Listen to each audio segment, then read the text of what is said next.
담배 피는 거 아니고요. 날이 겁나 추운데 아직도 일을 하고 있습니다. PPL 때문이죠, 여러분.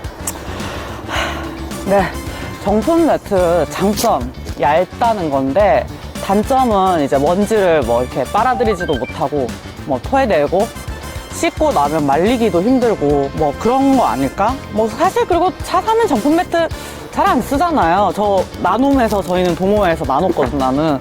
그래서 다음에 선택하게 되는 게 거의 다 코일 매트.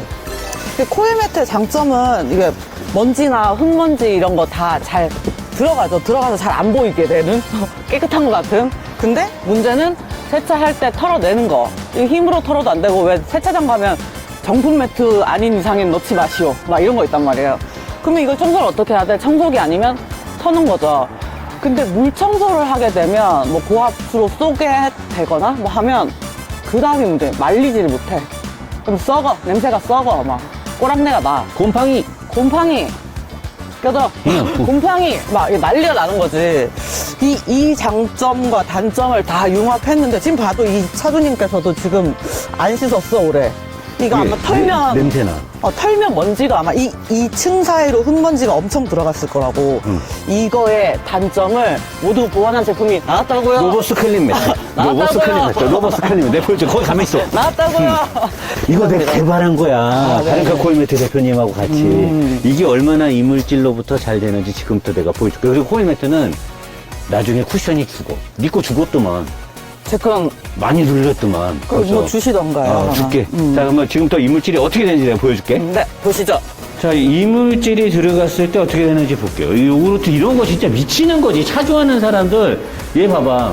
흡수력은 되게 좋은데 이렇게 냄새 나는 거 들어가면 얘도 사실 그랑데 사이즈의 물을 다 포집할 수 있기 때문에 어린 아이들이나 누군가가 바닥에 음료수나 뭘 쏟아도 들어서 바로 버리면 되거든요. 얘도 마찬가지로 밑에가 고무가 있어서 차체 쪽으로 전달은 안 돼요. 하지만 이 안에 들어가 있는 이거 너 어떻게 청소할 거 이거? 고압수 싸야지 뭐. 이제 쏴봐 그럼 어떻게 되나?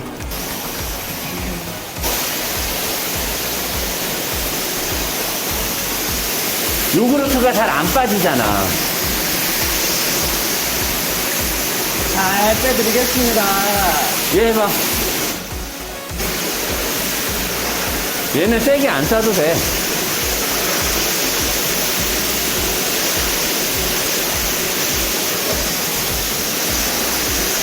자, 이렇게 됐을 때 얘는 그냥 이렇게 털면 돼. 이렇게 털면 털고 완전히 꼼꼼한 사람들은 그냥 우리 세차 닦는 걸레나 생주 같은 걸로 벽에 한번 쳐야 돼. 벽에 친다고? 원래 이 매트는요. 쳐줘야 됩니다, 한번. 그러면 얘는 완벽하게 이렇게 물이 거의 다 빠지는데 얘는 이제 물을 머금고 있어서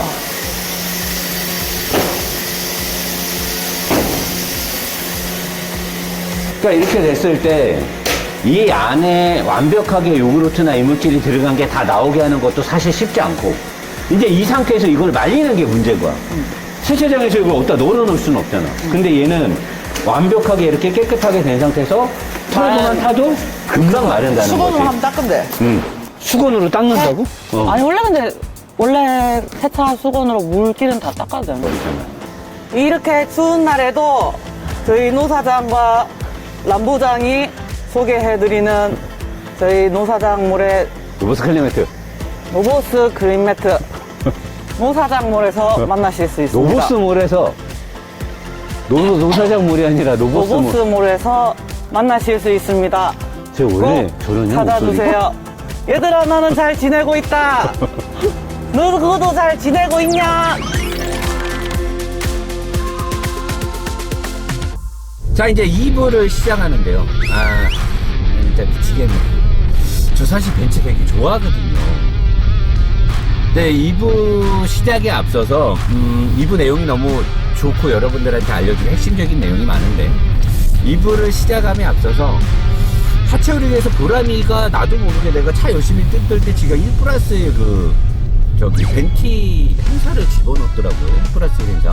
지금 뭐 날씨도 그렇고 보람이도 이제 우리 로보스랑 같이 노사장이랑 영상을 열심히 찍는데 우리 팬분들이 또 연령대가 다 있어요. 좀 30대부터 뭐 40대, 50대가 워낙 많다 보니까 우리 또 브라더들, 우리 프렌드, 그 다음에 형님들 뚜껑 많이 날라갔죠. 요즘에 사실 이 기온에다 뭐 난리 나는데 우리 보람이가 오빠들 뚜껑 좀 지키라고, 뚜껑 날라가면 안쓰럽다. 그러니까 여러분 지금 노보스몰 가시면 벤티 샴푸 빰빠라밤 빰빰빰빰빰빰 1플러스 2회사 잊어버리죠.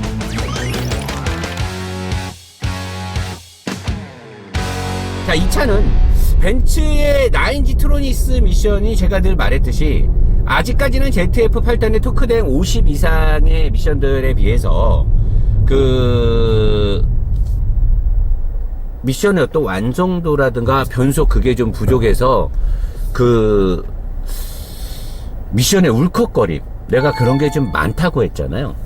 이 차도 그런 게 좀 있었나 봐요. 근데 미션의 울컥거림은 대부분 제조사에서 이제 공연비라든가 처음에 부드럽게 출발하려는 걸 좀 포기하고 세팅을 바꾸면 대부분 미션의 울컥거림 1, 2, 3, 4에서 울컥거림은 대부분 안 생기게 할 수 있거든요. 근데 제조사들이 공연비라든가 아이들 상태 또는 뭐 부드러움 이런 것들 때문에 울컥거림을 다소 포용하면서 미션을 세팅하는 것 같은데, 제가 그때 CLS 450 할 때도 이 9G 트로니스 미션의 안 좋은 점을 좀 많이 얘기를 했죠.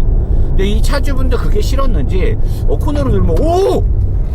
뭐야 이씨, 얘가 가끔 이렇게 앞바퀴가요, 앞바퀴 댐퍼가 싹 부드럽게 안 움직이면은 이게 싹 눌리면서 타이어가 이제 코너를 들어가면 이게 카빙턴으로 바뀌어야 되는데, 얘가 앞바퀴 댐퍼가 가끔 뻑뻑하게 잘 안 움직일 때가 있는데, 그럴 때 보면 가끔 앞바퀴가 이렇게 각도가 안 변하니까 그냥 밀리고 나가버리더라고. 또 그러네. 나 그날 처음에 이틀째 됐을 때도 우리 집 갈 때 내가 2번 꺾는 데가 있는데, 첫 번에 워낙 잘 돌아가길래 2번째 꺾었다가 이거 앞에 박을 뻔했어요. 쫙 미끄러져가지고. 또 그러네 이번. 그러니까 이게 댐퍼가 일률적으로 안 움직여서 이거 미친 새끼네 이거 아주 그냥. 내가 이 댐퍼를 지금 되게 지적을 많이 했는데 이 댐퍼가 가끔 잘 안 움직일 때가 있어요. 이 댐퍼가 큰일 날 뻔했네 방금 또. 근데 무슨 얘기하다 여기서, 그러니까 미션이 그래가지고 얘가 원래는 이제 CLS 450 때도 내가 미션에 그 팀이 있고 좀 부드럽지 않을 때가 있던데, 이 차 주변이 그게 싫어서 동호회 같은 데 알아봤더니 웜해 다 지금 기온이 17.5도인데도 타이어가 편평비, 이게 그러니까 타이어의 서스펜션의 각도가 이 편평비랑 서스펜션의 움직임이 지금 안 맞는 거예요. 이거 완전히 병신 세팅한 거예요. 대벤츠 최고가 아니면 만들지 않는다는 벤츠가 진짜 병신 같은 세팅을 한 거예요, 차를. 이거는 뭐 차를 잘못 만들었다기보다는 뭐 차만 잘 때, 그러니까 어떻게 운전하느냐에 따라서 그렇지 않게 느끼는 사람들도 있겠지만, 제가 워낙 많은 차를 운전하면서 봤을 때 이거는 진짜 지적을 당해 마땅하다고 봅니다. 저는 진짜 세팅 잘못한 거예요. 어쨌든 그래서 이 차주분이 그걸 알아보고 이슈 매핑을 했어요. 그래서 초반 토크를 살짝 좀 수정을 해서 미션의 울컥거림을 잡겠다는데 잡혀서 출력도 조금은 차이가 나요. 왜냐면 배기가스나 이런 데 문제가 되면 안 되기 때문에 출력도 소폭 출력이 나오는 시점이 좀 바뀌었다라고는 하는데, 뭐 다른 차들 튜닝하는 애들처럼 막 출력 튜닝하고 이런 건 아니고 미션이 튀는 걸 억제하기 위해서 뭘 좀 손댔는데, 제가 지금 타는 4일 동안 단 한 번도 미션이 튄 적이 없어요. 어제 고속에서 속도를 줄였을 때 툭 하고 내려가는 거 한 번 빼고는 그건 어느 차든 다 있거든요. 미션 세팅은 되게 잘 잡은 거거든요. 그러니까 이런 걸 봤을 때, 아니 벤츠 본사는 뭐 하고 있길래 이런 외부 칩 튜닝하는 데서도 미션에 이런 튠을 방지하는 조율을 하고 있는데, 벤츠 본사는 도대체 뭘 하고 있는 거냐 라고 지적질을 하고 싶고요. 자, 그리고 달렸을 때 이 차가 이제 달리기 시작하면, 어제 박 팀장하고 제가 이제 하이브리드 시스템이 마일드 하이브리드 미션 앞에 모터가 크게 있죠. 그래서 스타트 모터, 세로 모터가 아예 없고, 이쪽에 이제 E부스트라고 해서 전기로 부스팅을 해서 초반에 이제 터보레그가, 왜냐면 얘가 터보가 되게 큰 걸 써요. 그 고부스트를 쓰거든요. 그러니까 풍량이 좋은 터빈을 가지고 풍부한 터보를 공급하는 게 아니고 부스팅을 세게 거는 아우디 S5 같은, 그러니까 이런 식의 터보 튜닝이 독강 터보라고 싸구려 터보 튜닝인데, 그냥 출력을 쭉 뽑아내는 데는 좋은데 엔진이 똑똑하고 모든 영역에서 짱짱하게 움직이질 않아요. 더군다나 얘는 지금 배합 조절 플랩이, 아우디 S5는 배합 조절을 2단계로 나눠서 있잖아요. 얘는 배합 조절이 없어요. 그러니까 배합 조절이 없어도 됐던 이유가 낮은 RPM에서 터빈이 큰데 부스트를 고부스트를 쓰는데 100% 허당을 칠 거 아닙니까? 터보렉이 걸리는데, 얘는 이제 하이브리드, 마일드 하이브리드 모터가 어시스트를 해줄 수도 있고, 걔도 한 20마력 가까이 나오니까. 그 다음에 여기에 있는 이 부스트가 낮은 RPM에서 이걸 밟으면 이 부스트가 도는 느낌이 나요. 그러니까 뭔가 부스팅을 해주는데 저 부스트가 그렇게 세지는 않아. 근데 어쨌든 해주고, 그렇게 해서 이제 이게 속도가 좀 올라가거나 그러면 이제 더, 여기 지금 60km잖아요. 근데 RPM이 지금 1000밖에 안 돼. 이때는 이 부스트를 써서 어떻게 하는데, 여기서 악셀을 딱 밟으면 여기서 이제 한 박자 느리게 나가는 이유가 뭐냐?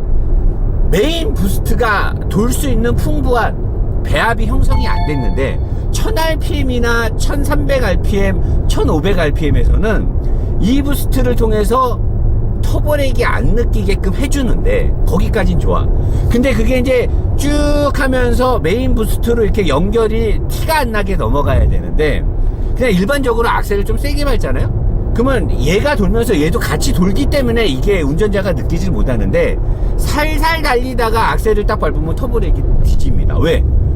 얘는 1500rpm에서는 부스트가 찰 수 없는 되게 대용량 고부스트 터빈이란 말이에요. 메인 터빈이. 그리고 이쪽에 있는 이 부스트는 되게 작고 어시스트만 해주니까 그 중간에 공백을 못 메워. 이거는 내가 옛날 볼보 S90에서도, 아니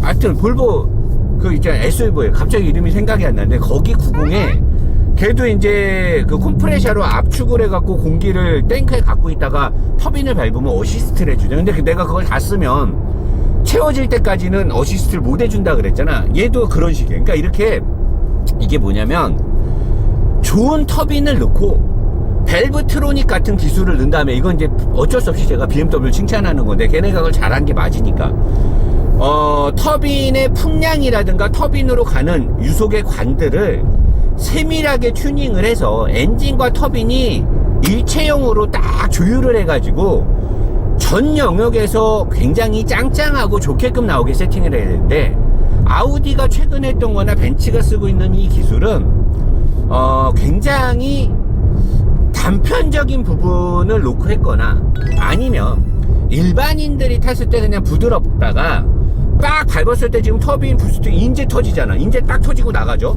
한참 있다 부스팅이 딱 터진단 말이에요.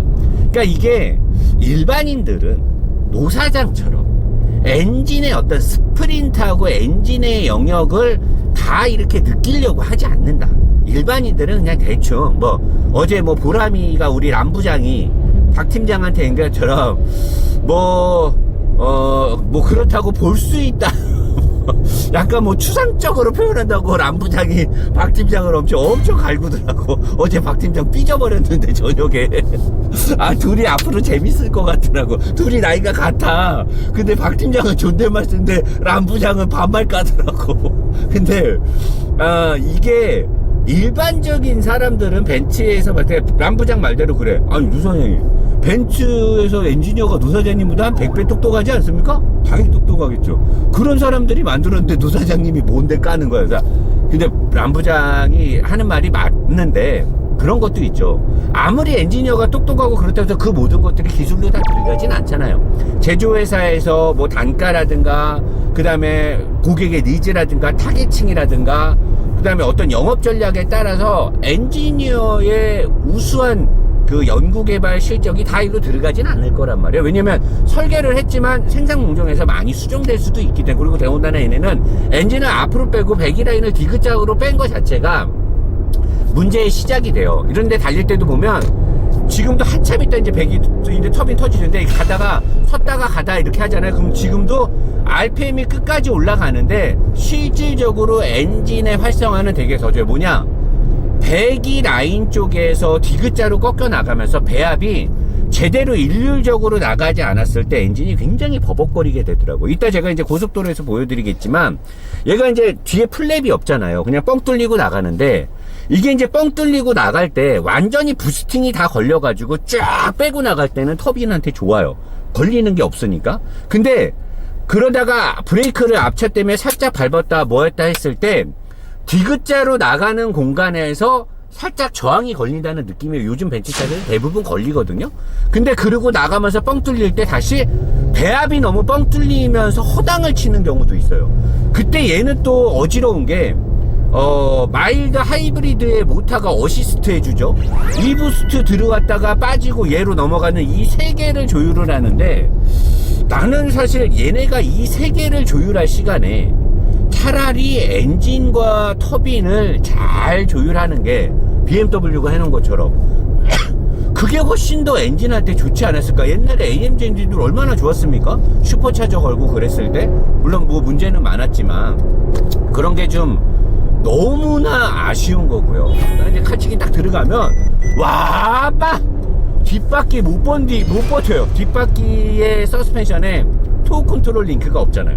내가 늘 말하잖아. 쏘는 차는 토어 컨트롤 링크가 잘 돼 있어야지만 하중 변화가 딱 됐을 때 뒷바퀴를 딱 잡아주는데, 얘는 뒷바퀴를 딱 잡아주지를 못해요. 그러니까 코너 잘못 들어가면, 얘가 타이어가 사기 캐릭이 들어갔다고 내가 그랬잖아. 아우디 S5처럼 265에 295 거기다 20인치에 40 시리즈 35 시리즈 뒤지는 거지. 그냥 완전히 옛날 같으면 슈퍼카 이상의 타이어인데, 얘 타이어 4개의 접지가 잘 완성되어 있을 때는 말도 안 되게 코너를 돕니다. 아우디 S5처럼 미끄러짐 없이 그냥 막 목이 부러질 것 같은 횡지가 걸리면서 코너를 돌아요. 근데 만약에 타이어의 접지만이 아닌 자동차의 물리적인 특성, 서스펜션의 물리적인 특성과 눌림각, 그 다음에 횡지를 버티기 위한 토어 아웃 전형이라든가 이런 것들이 똑바로 작동을 안 할 때는, 일단 뒷바퀴는 작동을 거의 못 한다고 보니까 서스펜션의 구조 자체가 승차감 위주로, 또는 뒷바퀴의 서브 프레임과 서스펜션을 편하게 세팅하기 위한 쉬운 방법으로 돼 있는 거니까, 저런 경우에 칼치기, 고속 칼치기 때 이 불안함은 이루 말할 수 없는 가벼움과 족같음을 선사하고요. 앞바퀴는 내가 지금 이 차에서 제일 까고 싶은 게 댐퍼인데, 댐퍼가 똑똑하지 않은, 풍부하지 않은 그냥 딱딱한 세팅의 댐퍼가, 그러니까 싸구려 댐퍼 튜닝인 거죠. 우리가 이제 차를 사서 튜닝할 때 뭐 비스테인 파송송 PSS9, 뭐 KW V3, 제가 써본 튜닝은 이거나 올린즈나, 그 다음에 뭐 박 팀장은 멀로라든가 다른 거에 최근에 나온 신제품은 제가 뭐 사제 튜닝을 안 해봐서 모르겠는데, 얘네들이 15년 전 10년 전에는 되게 좋은 댐퍼였거든요. 가격도 비쌌어요. 얘네들이 움직이는 이런 풍부함을 좋아하는데 돈이 없는 헝거리 튜너들은 묻지마 댐퍼 튜닝을 해요. 우리나라의 어떤 중소업체나 외국의 어떤 브랜드가 없는 싸구려 댐퍼 튜닝을 하는데, 걔네들이 그냥 딱딱함으로만 타는 거죠. 근데 그 딱딱함이 내가 늘 말하잖아요. 스테빌라이저를 꽉 묶거나 그 댐퍼가 너무 딱딱하면 느낌상으로는 되게 하드한 것 같은데 잘못하면 차가 그냥 쫙 날아가 버린다. 얘가 지금 그런 현상 되게 많고요. 지금도 쿵쿵 소리 나잖아요. 그러니까 메인 프레임 쪽에 알루미늄이 하나도 없기 때문에 서스펜션에서 흡수할 수 있는 늘 그 차 알몬 유튜버 있잖아요. 뭐 카이스트니 어쩌니 뭐 미국 공학도가 어쩌냐는 분들이 현가 질량만을 위해서 알루미늄을 쓴다 그러는데, 현가 질량만을 위해서도 쓰고요. 가볍게 바퀴가 움직여야 되니까. 하지만 알루미늄만큼은 풍부한 소재 공학에서 오는 좋은 승차감이 있는데, 거기에만 쓰면 안 돼요. 제가 늘 말하는 알루미늄 합금이 좋다라는 건, 모든 충격이 전파되는 곳에 알루미늄 합금들을 넣고 안 되면 브릿지라도 넣어서 상쇄를 시켜야 되는데, 얘는 메인 뼈대 쪽엔 지금 알루미늄이 없잖아요. 그러다 보니까 달리면 피로도가 상당해요.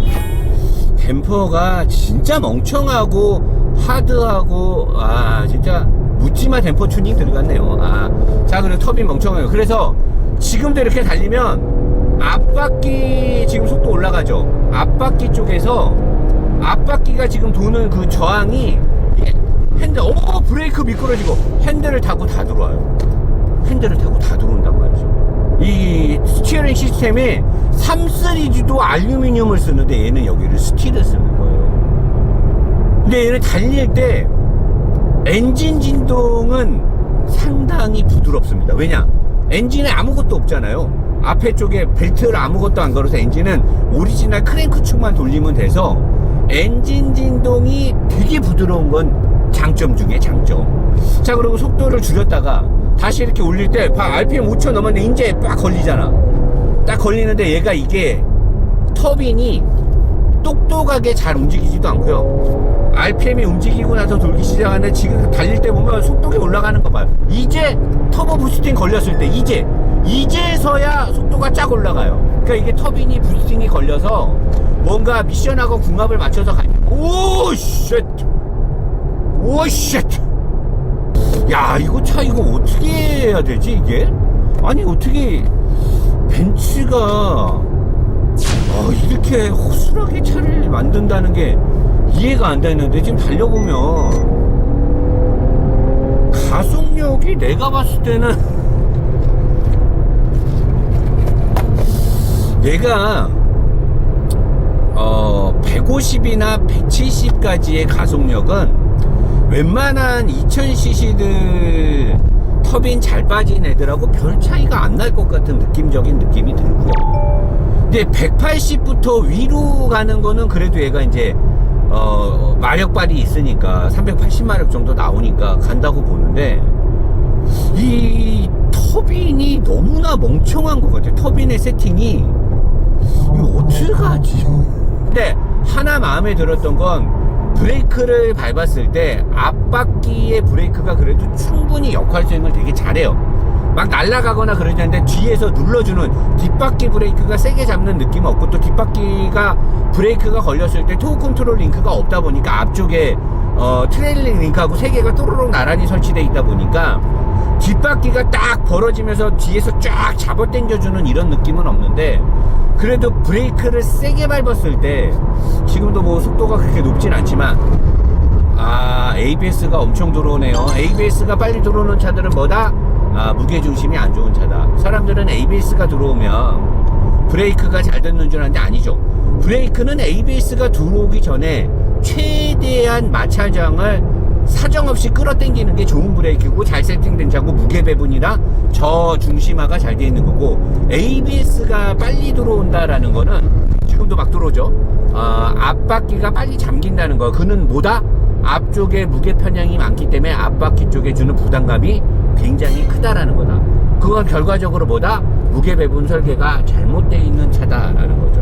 여러분이 또는 노사장이 그렇게 대단하고 최고가 아니면 만들지 않는다는 벤츠라는 회사가 이따구로 차를 허술하게 세팅이 된 거죠. 제가 너무 열을 냈는데요. 마음이 좀 아프네요. AMG는 제가 되게 좋아하는 브랜드거든요. 예전에 S63 AMG를 칭찬을 많이 했고, 263 AMG도 칭찬을 많이 했는데 걔네들은 워낙 하이엔드급이라 잘 돼 있는 건일 수도 있고, 근데 얘하고 지금 CLS 450 클라스 등등 우리나라에서 가장 많은 판매량을 자랑하는 모델들이 이 정도라고, 이 모양이라는 게 너무나 개탄스럽고, 어쩌다가 벤츠가 이렇게 됐는지 참 안타깝네요. CLS도 그랬고, 그리고 지금 벤츠가 AS 문제가 장난이 아니죠. 특히나 이 직렬 6기통 개솔린 엔진들 디귿자로 꺾어진 이 배기 라인에서부터 문제가 시작되고, 액추에이터, 전자식 액추에이터가 가장 열이 많이 받는 쪽에 있고, 미션으로 가는 냉각수 라인도 배기 라인에 고무가 붙어 있질 않나. 미션 오일이 벌써부터 저렇게 철철 넘치고 있질 않나. 사람들이 내가 BMW 빨아주면 뭐 오일이 엄청 누유하는데 그런 걸 왜 빠르냐. 그럼 이거는요, 얘 이렇게 미션 빠는 거 내가 그럼 이거 맨날 죽도록 까야 됩니까? 이거는 이 차만의 문제일 수도 있어요. 벤츠 전체의 문제가 아니라. 근데 어쨌든 내가 볼 때는 이 하이브리드 구동계통 모터가 들어가면서 미션 쪽에 좀 부하가 많이 걸려서 그러질 수도 있다라는 생각이 좀 들거든요.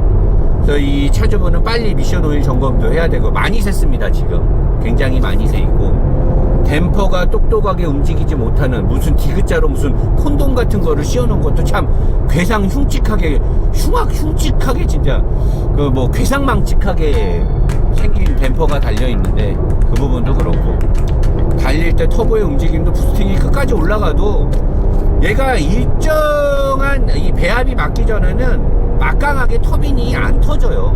쭉 천천히 올라가요. 그러니까 이게 밸브 리프팅과 VVT가 작동을 해서 엔진이 딱 올라가면 딱 하고 터보가 터져야 되는데 그러지가 않아요.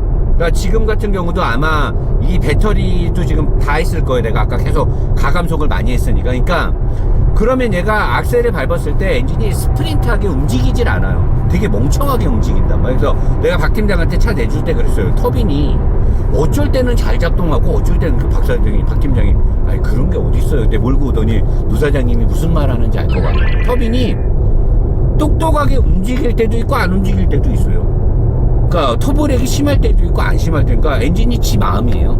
아주 내가 싫어하는 거죠. 자, 이런 벤츠 AMG GT4 이럼에도 불구하고 벤츠를 좋아하시는 분들은 벤츠를 사면 되는 거죠. 근데 지금 제가 CLS를 봤을 때, E클래스를 봤을 때 얘네들이 같은 지금 플랫폼을 가지고 2급의 차들을 만들고 있는데 저는 벤츠가 2급의 차량들을 전면적으로 개편을 해야 되지 않을까 싶은데 벤츠는 지금 전기차 쪽에 많이 올인을 하고 있죠. 어쩌면 내연기관에 대한 투자를 언젠가부터 소홀히 하고 전기차 쪽에 많이 가다 보니까 이렇게 됐을 수도 있지 않았을까라는 의심을 해보고요. 가장 중요한 건 이런 벤츠는 구매를 상당 부분 심각하게 고려를 해봐야 되지 않을까 싶으면서 이 영상을 제작하기 위해서 고군분투 바쁜 시간 짬을 내서 노력을 해주는 박 팀장, 유 사장님한테 여러분들이 많은 응원의 메시지를 주셨으면 좋겠고요. 우리 민성이, 그 다음에 김현수 대리, 양 차장, 엄청나게 우리 노보스 이 불경기에 노보스를 끌고 가려고 다들 노력하고 있는데 우리 직원들께 여러분들이 응원의 메시지를 좀 달아주시면 좋겠습니다. 그리고 새로 합류한 우리 보람이 람부장이라고 불러주시면 됩니다. 람부장이 천천히 적응을 해서 반드시 대한민국의 여자 자동차 리뷰어 중에 가장 자동차를 잘 알고 진짜 리뷰를 하는 리뷰어가 될 수 있게끔 노력한다고 하니까 여러분들께서 우리 람부장 많이 응원해 주셨으면 좋겠습니다. 뭐 미모나 어떤 뭐 노출로 뭔가 여러분들한테 조회수를 끌기 위한 어그로가 아니라 실력으로 로보스 인더스트리 자동차 리뷰에 천천히 적응하겠다고 합니다. 그 자세가 너무나 아름답고 좋습니다. 그리고 저도 사장도 파이팅 할 거고요. 1+1 팬티 샴푸 행사가 지금 진행 중이니까 로보스몰로 가시면 되겠습니다. 풀악셀 하겠습니다.